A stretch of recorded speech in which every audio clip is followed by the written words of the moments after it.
Assalamualaikum warahmatullahi wabarakatuh. Perkenalkan, nama saya Muhammad Zakfar Sodik dari Teknologi Rekayasa Perangkat Lunak kelas 1A dengan NPM 247830022. Sini saya akan menjelaskan tentang histori sosiologis dan politik tentang konstitusi dalam kehidupan berbangsa negara Indonesia. 2. Dinamika dan tantangan konstitusi dalam kehidupan berbangsa negara Indonesia. Yang ketiga, esensi dan urgensi konstitusi dalam kehidupan berbangsa negara Indonesia. Nah, sumber historis, sosiologis, dan politis tentang konstitusi dalam kehidupan berbangsa dan bernegara Indonesia. Dalam sejarahnya, Budi Utomo yang berdiri pada tahun 1908 dianggap sebagai tunggak dari kebangkitan nasional bagi Indonesia. Organisasi ini menandai awal munculnya kesadaran nasional di kalangan masyarakat Indonesia.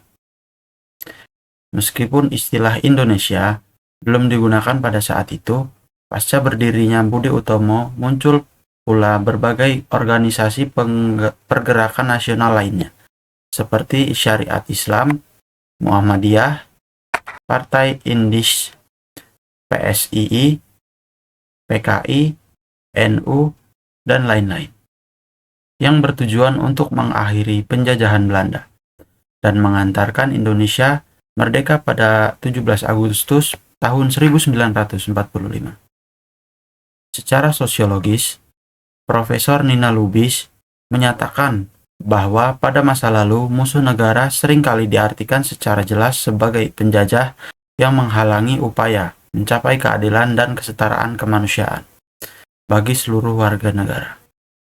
Namun, pada saat ini, tantangan terbesar bukan datang dari luar negeri, melainkan dari dalam negeri sendiri. Hal ini mencakup permasalahan seperti merajalelanya korupsi, ketidakadilan, pelanggaran hak asasi manusia, kemiskinan, kesenjangan ekonomi, penyalahgunaan kekuasaan, ketidakmampuan menghargai martabat orang lain, dan praktik penyuapan. Dari pernyataan tersebut, terlihat bahwa upaya untuk mempertahankan eksistensi negara, mencapai tujuan nasional sesuai dengan cita-cita para pendiri negara, masih terus berjalan dan belum selesai. Secara sosial, seluruh pemimpin nasional membangkitkan semangat rakyat untuk melawan penjajah yang berusaha merebut kembali kendali dan kekuasaan atas Indonesia merdeka. Pendidikan kewarganegaraan dalam konteks sosial sangat menjaga eksistensi negara. Secara politis, pendidikan kewarganegaraan telah masuk dalam kurikulum pendidikan sekolah sejak tahun 1957. Sebagaimana dikemukakan dalam penelitian Somantri pada tahun 1972. Pada masa Orde Lama, diperkenalkan istilah-istilah sebagai berikut. 1. Kewarganegaraan pada tahun 1957. Nomor 2, PKN tahun 1962 dan Pendidikan Kewarganegaraan tahun 1968. Pada masa awal Orde Lama sekitar tahun 1957, pelajaran pendidikan kewarganegaraan membahas tentang proses memperoleh dan kehilangan kewarganegaraan. Sedangkan pada masa PKN tahun 1961 lebih fokus pada sejarah kebangkitan nasional, konstitusi, dan pidato politik yang bertujuan membangun karakter bangsa Indonesia.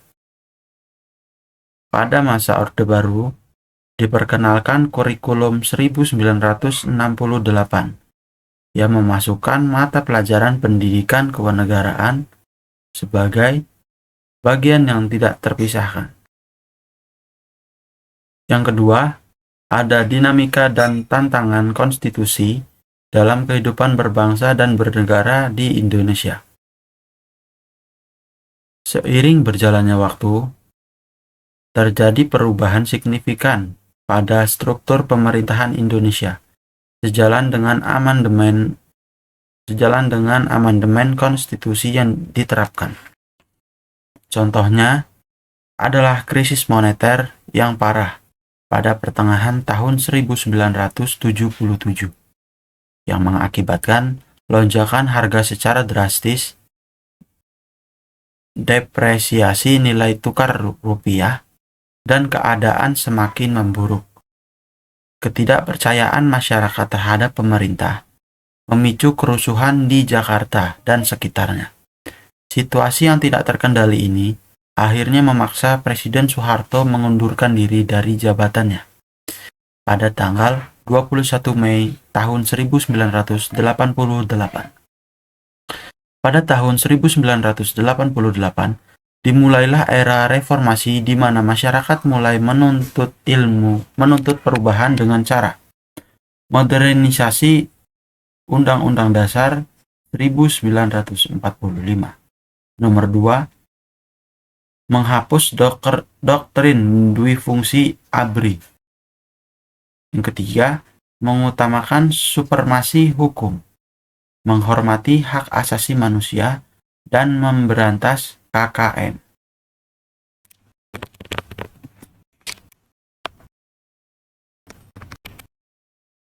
Meningkatkan desentralisasi dan meningkatkan hubungan pusat daerah. Yang kelima, meningkatkan kebebasan pers. Yang keenam, meningkatkan praktik demokrasi. Seiring berjalannya waktu, tuntutan perubahan Undang-Undang Negara Republik Indonesia pada tahun 1945 semakin kuat. Perubahan ini dipandang penting bagi seluruh warga negara Indonesia dengan latar belakang dan tujuan yang jelas, yaitu yang pertama, sentralisasi kekuasaan tertinggi di MPR. Yang kedua, pemberian kewenangan yang luas kepada Presiden. Yang ketiga, penyampuran pasal yang masih terbuka terhadap berbagai penafsiran. Yang keempat, memperkuat kewenangan Presiden dalam mengatur hal-hal krusial di bidang hukum.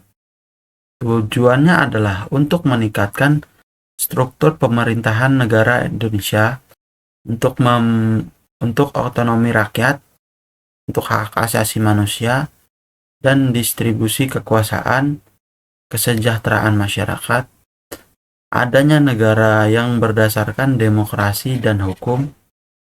Yang terakhir, aspek lain sesuai dengan perkembangan, aspirasi, dan kebutuhan nasional. MPR menyikapi hal tersebut dengan melakukan serangkaian perubahan secara bertahap dan terencana dalam 4 kesempatan berbeda, yaitu yang pertama, perubahan pertama terjadi pada Sidang Umum MPR tahun 1999. Perubahan kedua terjadi pada Sidang Tahunan MPR tahun 2000. Yang ketiga, dilaksanakan pada Sidang Tahunan MPR tahun 2001. Sedangkan perubahan keempat dilaksanakan pada Sidang Tahunan MPR tahun 2002. Selanjutnya ada esensi dan urgensi konstitusi dalam kehidupan berbangsa dan bernegara. Konstitusi adalah kumpulan norma atau peraturan yang menentukan bagaimana suatu pemerintahan diatur dan dijalankan. Konstitusi adalah landasan konstitusionalisme, yaitu landasan yang bersumber dari konstitusi, baik secara luas maupun sempit. Konstitusi berperan mengatur kekuasaan pemerintah agar melampaui batasnya, guna melindungi hak-hak warga negara konstitusi.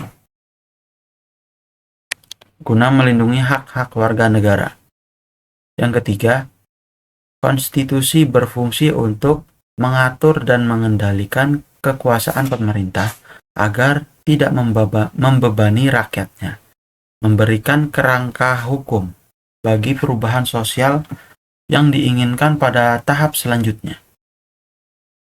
menjadi dasar penyelenggaraan negara menurut sistem ketatanegaraan yang dihormati oleh seluruh warga negara. Menjamin hak asasi warga negara. Berikut beberapa jenis konstitusi yang berlaku di Indonesia. Yang pertama ada Undang-Undang tahun 1945 pada tanggal 18 Agustus 1945 sampai 27 Desember tahun 1949.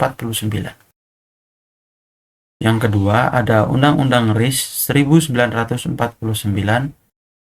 pada tanggal 27 Desember 1949 sampai tanggal 17 Agustus 1950. Yang ketiga ada Undang-Undang 1950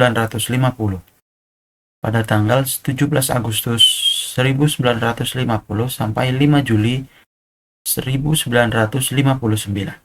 Yang keempat, ada Undang-Undang 1945 sampai pada tanggal 5 Juli 1959 sampai 11 Maret 1966.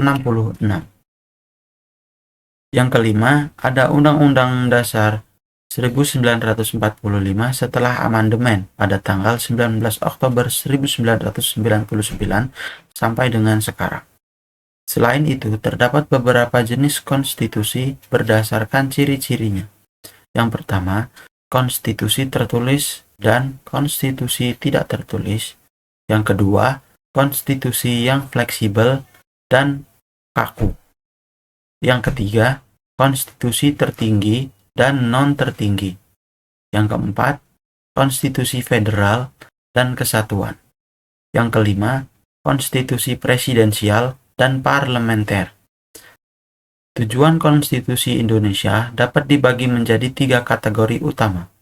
Yang pertama, membatasi dan mengawasi kekuasaan politik. Yang kedua, membebaskan kekuasaan dari kendali penguasa sendiri. Yang ketiga, menetapkan batas-batas yang jelas bagi penguasa dalam menjalankan kekuasaannya. Lembaga Negara Indonesia yang diatur dalam Undang-Undang Dasar Negara Republik Indonesia tahun 1945 mencakup berbagai aspek seperti tugas, fungsi, wewenang, dan susunan organisasi. Konstitusi ini dijabarkan lebih lanjut melalui rangkaian undang-undang, antara lain UU Nomor 42 Tahun 2014 yang mengatur tentang MPR, DPR, dan Dewan yang mengatur tentang Majelis Permusyawaratan Rakyat, Dewan Permusyawaratan Rakyat, MPR, DPR, DPD, dan DPRD. Undang-Undang Nomor 3 Tahun 2009 tentang Mahkamah Konstitusi Agung. Undang-Undang Nomor 4 Tahun 2014 tentang Mahkamah Konstitusi. Undang-Undang Nomor 18 Tahun 2009 tentang Mahkamah Agung. Undang 2011 tentang Komisi Yudisial dan Undang-Undang Nomor 15 Tahun 2004 tentang BPK.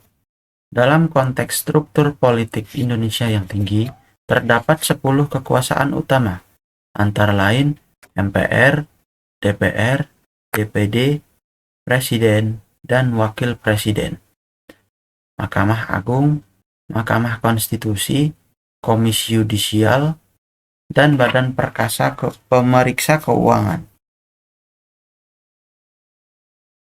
Sekian video penjelasan tentang historis sosiologis dan politik tentang konstitusi dalam kehidupan berbangsa dan negara Indonesia, dinamika dan tantangan konstitusi dalam kehidupan berbangsa negara Indonesia, esensi dan urgensi konstitusi dalam kehidupan berbangsa negara Indonesia. Sekian dari saya. Assalamualaikum warahmatullahi wabarakatuh.